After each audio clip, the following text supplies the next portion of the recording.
Praise the lord. ఈ ఉదయకాలమున God first అనే ఉదయకాల ధ్యానములకు మిమ్మల్ని ప్రేమతో ఆహ్వానిస్తూ ప్రభువైన యేసుక్రీస్తు నామములో మీ అందరికీ నా యొక్క ప్రత్యేకమైన శుభములు తెలియజేస్తున్నాను. దేవుని బిడ్డలారా, ఈ ఉదయాన్ని మీరందరూ ఎలా ఉన్నారు? దేవుని కృపను బట్టి మీరంతా బాగున్నారని, ఆయన రెక్కల నీడలో మీరు సురక్షితంగా ఉన్నారని నమ్మి దేవుని స్తుతిస్తూ ఉన్నాను. గడిచిన వారమంతా దేవుడు మనలను కాచి మరి యొక్క వారంలోనికి మనల్ని ప్రవేశపెడుతూ ఉన్నందుకు, ఈ ఆదివారమున ఆయనను స్తుతించి గొప్ప భాగ్యమును మనకిచ్చినందుకు మొదటిగా హృదయపూర్వకంగా ప్రభువును స్తుతిందాం. దేవుని బిడ్డలారా, ఒకవేళ మీరు పరిస్థితులను బట్టి భయపడుతున్నారా? మీరు ఏ పరిస్థితుల గుండా ప్రయాణిస్తూ ఉన్నా ఎంత మాత్రం భయపడకండి. మేమందరం మీకోసం ప్రార్థిస్తూ ఉన్నాం. ముఖ్యంగా మీరు నమ్ముకున్న దేవుడు మిమ్మల్ని ఎప్పటికీ విడువని ఎడబాయని దేవుడు, నీకు తోడై ఉన్న దేవుడు, శ్రమలో నిన్ను విడిచిపెట్టే దేవుడు కాదు, ఆయన నిన్ను ఎత్తుకుని నడిపించేవాడు. కాబట్టి ఎంత మాత్రము బాధపడకండి, దుఃఖపడకండి. ఆయన తప్పక మీ పక్షంలో ఉండి మిమ్మల్ని నడిపిస్తాడు. ఒకవేళ మీకు ఏమైనా ప్రార్థన విన్నపములుంటే కామెంట్స్ ద్వారా నాకు తెలియచేయండి, లేక ఈ నంబర్కు వాట్సాప్ ద్వారా నాకు తెలియచేయండి. మీరు నాకు తెలియజేస్తున్న ప్రతి ప్రేయర్ రిక్వెస్ట్ను నేను ప్రభు గాయపడిన చేతుల్లో పెట్టుకుంటున్నాను. ఆ చేతులే మిమ్మల్ని చేపట్టి లేవనెత్తుతాయి. కాబట్టి ఎంత మాత్రమూ భయపడకండి. విశ్వాసంతో ప్రభు వైపు చూడండి. త్వరలోనే విడుదల పొందుకోబోతున్నారు. దేవునికి మహిమ కలుగునుగాక. ఈరోజు దేవుడు మనతో మాట్లాడుతున్న శక్తి కలిగిన శ్రేష్టమైన వాగ్దానం యోహాను సువార్త 14వ అధ్యాయము 27వ వచనము. శాంతిని మీకు అనుగ్రహించి వెళ్ళుచున్నాను, నా శాంతిని మీకు అనుగ్రహించుచున్నాను. లోకమిచ్చినట్టుగా నేను మీకు అనుగ్రహించుటలేదు. మీ హృదయంలో కలవరపడనీయకుడి, వెరవనీయకుడి. ఆమీన్. ఈరోజు మీరు ఏ అశాంతితో ఉన్నారు, ఏ అసమాధానంతో ఈ ఉదయాన్ని నిద్రలేచారు? దేవుడు నీతో మాట్లాడుతున్నాడు. నా శాంతి నీకు అనుగ్రహిస్తున్నాను, నీకున్న అశాంతిని అంతా తొలగిస్తానని. ఒకవేళ నీవు అనారోగ్యం బట్టి, నీకున్న పరిస్థితులను బట్టి శాంతిని కోల్పోయి, సమాధానాన్ని కోల్పోయి, ధైర్యాన్ని కోల్పోయి భయముతో ఉన్నావేమో, భయపడుకో. ఆయన తన శాంతిని నీకు ఇవ్వబోతున్నాడు. ఆయన శాంతి లోకం ఇచ్చినట్లుగా కాదు, కొంతసేపు ఇచ్చే శాంతి కాదు, శాశ్వతమైన శాంతి. చూడండి, ఎన్ని శ్రమల్లో ఉన్నా, ఇంత బాధలో ఉన్నా మనసులో శాంతి, దేవుడిచ్చే శాంతి. పర్సులో ₹1 లేకపోయినా హృదయ నిండా శాంతి, ఆయన ఇచ్చే శాంతి. ఈ లోకం ఇచ్చినట్లుగా కొంచెం సేపు శాంతి కాదు కానీ నిజమైన శాంతి, శాశ్వతమైన శాంతి. చూడండి, ఆయన తన శాంతిని ఇస్తానని వాగ్దానం చేస్తున్నారు. యేసుప్రభువారి శాంతి ఎటువంటిది అని మనం గమనిస్తే, యేసుప్రభువారు ఈ లోకంలో శరీరధారిగా ఉన్నప్పుడు అన్ని సమయాలలో ఆయన శాంతిని కలిగి ఉన్నారు.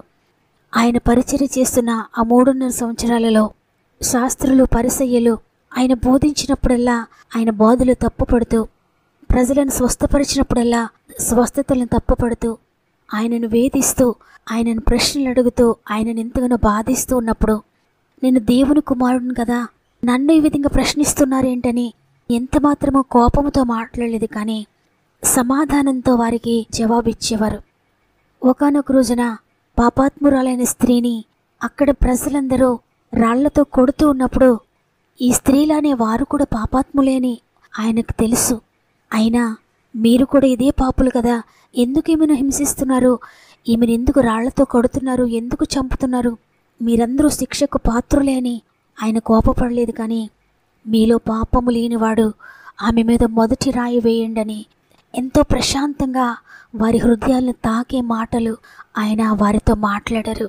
చూడండి, ఆయన పరిచర్య చేసిన 3.5 సంవత్సరాలు కూడా ఇటువంటి సందర్భాలు ఎన్నో ఆయనకు ఎదురైనప్పుడు ఆయన తన అసహనాన్ని ప్రదర్శించలేదు. కానీ ఆయన దగ్గరకు ఎంత అనారోగ్యవంతులు వచ్చినా, ఎంతగా దురాత్మలతో పీడింపబడుతున్న వారు వచ్చినా వారందరినీ కూడా కనికరముతో, ప్రేమతో, సమాధానంతో స్వస్థపరిచి వారిని విడిపించారు. అంతేకాకుండా ఏ పాపం లేని ఆయనను అపనిందలు మోపి ఆయనను ఒక పాపిగా చిత్రీకరించి సిలువ వేస్తూ ఉన్న సమయంలో ఆయన ముఖము మీద ఉమ్ముతూ ఉన్నప్పుడు ఆయన మౌనంగా ఉన్నారు. ఆయనను అపహసిస్తూ ఉన్నప్పుడు ఆయన నోరు తెరవలేదు. ఆయన ముఖము మీద గుద్దుతూ ఉన్నప్పుడు ఆయన ఎంత మాత్రము కోపపడలేదు. కొరడాలతో కొట్టి శరీరం అంతా గాయపరిచి సిలువనెక్కించినప్పుడు శరీరమంతా గాయాలతో రక్తం కారుతూ తనపై ఉమ్ము వేసిన వారిని, తనను కొరడాలతో కొట్టిన వారిని, తనను మేకులతో కొట్టిన వారిని చూచి ఆయన మాట్లాడుతూ ఉన్నారు, తండ్రి వీరేమి చేయుచున్నారో వీరు ఎరుగరు గనుక వీరిని క్షమించు అని. చూడండి ప్రభువారి శాంతి ఎంత గొప్పదో. ఈరోజు ప్రభు సెలవిస్తూ ఉన్నారు, నా శాంతిని మీకు అనుగ్రహిస్తాను. మీరు ఈ లోకంలో సమాధానం లేకుండా ఉన్నారా? శాంతి లేకుండా ఉన్నారా? మీ కుటుంబ పరిస్థితులను బట్టి, మీ చుట్టూ ఉన్న పరిస్థితులను బట్టి సహనాన్ని కోల్పోతున్నారా? సమాధానాన్ని కోల్పోతున్నారా? మీకు తెలియకుండానే కోపము, పరుషపు మాటలు మీకు వస్తున్నాయా? దిగులు పడకండి, నా దగ్గరికి రండి, నా శాంతిని మీకు ఇస్తాను అని ప్రభు ఈరోజు మాట్లాడుతున్నారు. ఈ మాటలు వింటున్న ప్రియ సహోదరి, ప్రియ సహోదరుడా, ఈరోజు నీ శ్రమలను బట్టి సహనాన్ని కోల్పోతున్నావా? నీ బాధను బట్టి నీ మనసులో సమాధానాన్ని కోల్పోయావా? సమాధానానికి కర్త అయిన ప్రభు మాట్లాడుతున్నారు. నీకన్నీ ఉన్న హృదయంలో సమాధానం లేదా? శాంతి లేదా? ఈ లోకంలో శాంతి కోసం నీవెన్నెన్నో ప్రయత్నాలు చేస్తూ ఉన్నావా? ఈ లోకానుసారమైన పరిస్థితుల్లో మునిగి నాకు సమాధానం లేక ఈ పాపంలో ఉన్నాను అని నీవు ఒకవేళ పాపంలో శాంతిని వెతుక్కుంటున్నావా? నీకు దేవుడు పర్మనెంట్ శాంతి ఇస్తానని వాగ్దానం చేస్తున్నాడు. శాశ్వతమైన ఆ శాంతి యేసుప్రభు వారి దగ్గర మాత్రమే దొరుకుతుంది. సమాధానకర్త అయిన దేవుడు ఈరోజు మీతో మాట్లాడుతున్నాడు. ప్రియ సహోదరి, ప్రియ సహోదరుడా, ప్రియ చెల్లి, ప్రియ తమ్ముడు, సమాధానకర్త అయిన దేవుడు ఈరోజు ఈ వాక్కు ద్వారా మీ గృహాల్లోనికి అడుగు పెడుతున్నారు.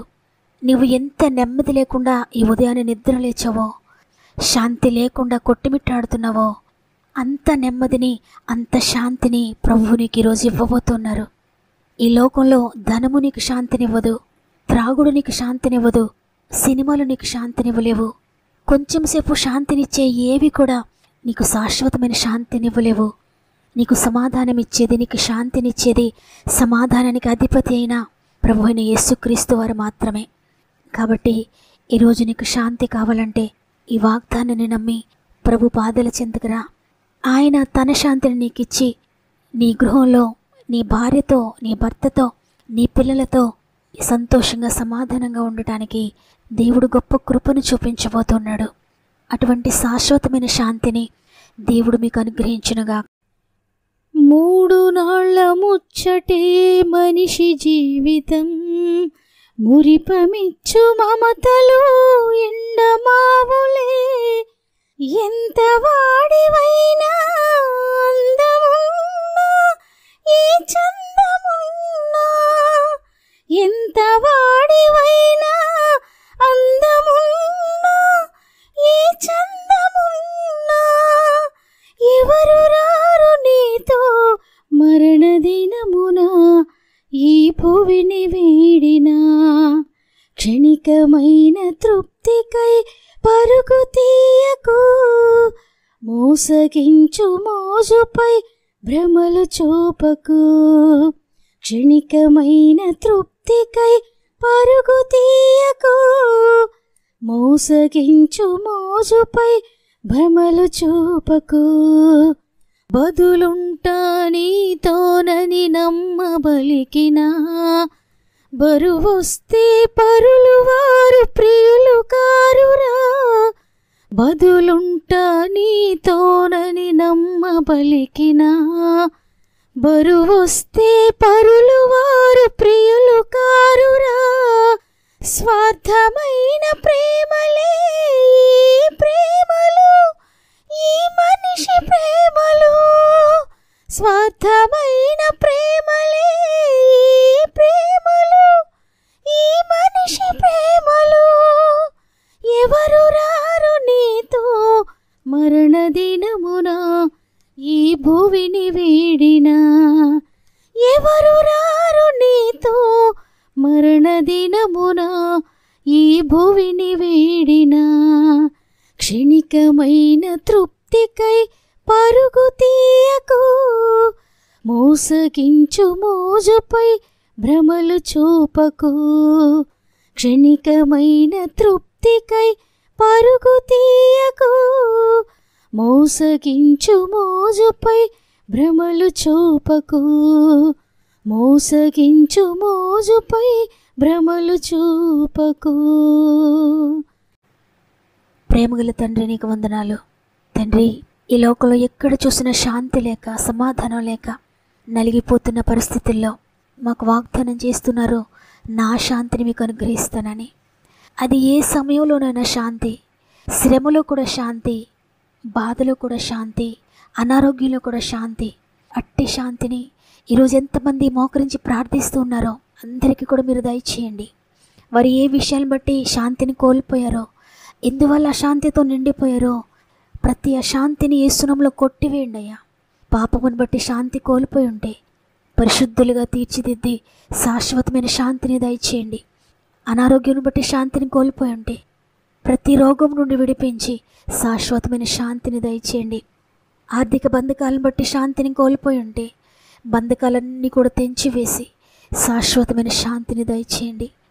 తండ్రి, ఈ లోకంలో అనేక కార్యములు చూడలేక అశాంతితో సమాధానంతో ఉన్న బిడ్డలందరికీ ఈరోజు నీ శాంతిని దయచేయండి.